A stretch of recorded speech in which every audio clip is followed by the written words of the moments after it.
On that topic of international travel, there's talk of creating a vaccine passport, and governments would share data on test results and vaccination status with airlines and hotels with the goal of improving protection for travelers.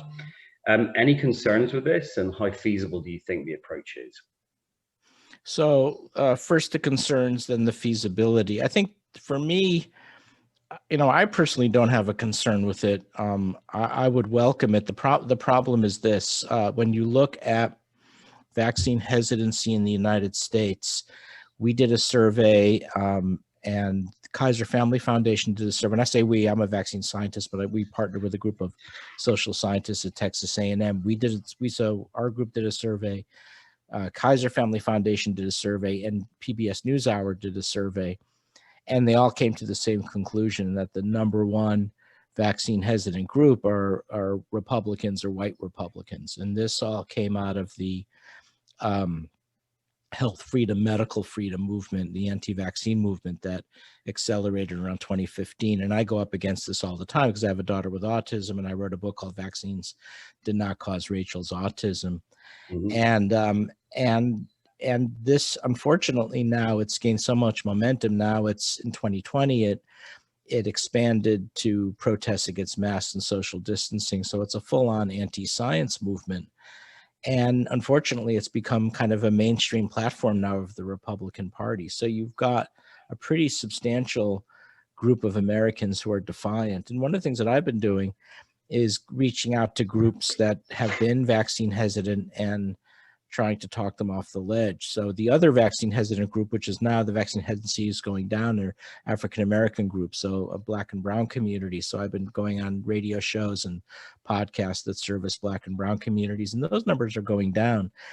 But this tying allegiance to anti-science or defiance of vaccines and masks seems pretty well dug in by the people on the right and the Republican Party. And you've got now major podcasters coming from this group, saying how defiant they are of masks. And again, this heavy emphasis on health freedom, medical freedom.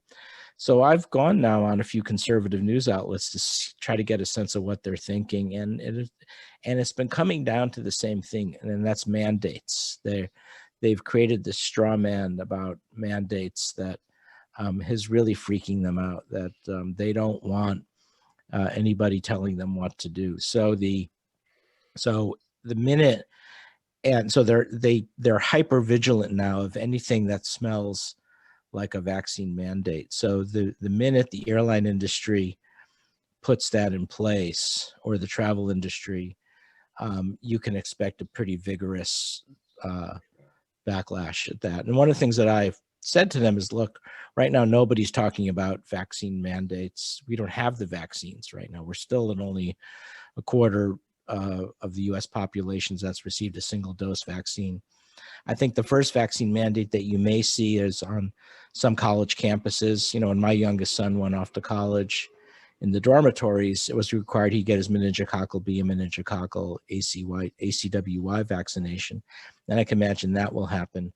And I don't know how you're going to manage that. That's going to be the tough part, because you will have a pretty defiant quarter of the U.S. adult population, maybe up to 40%.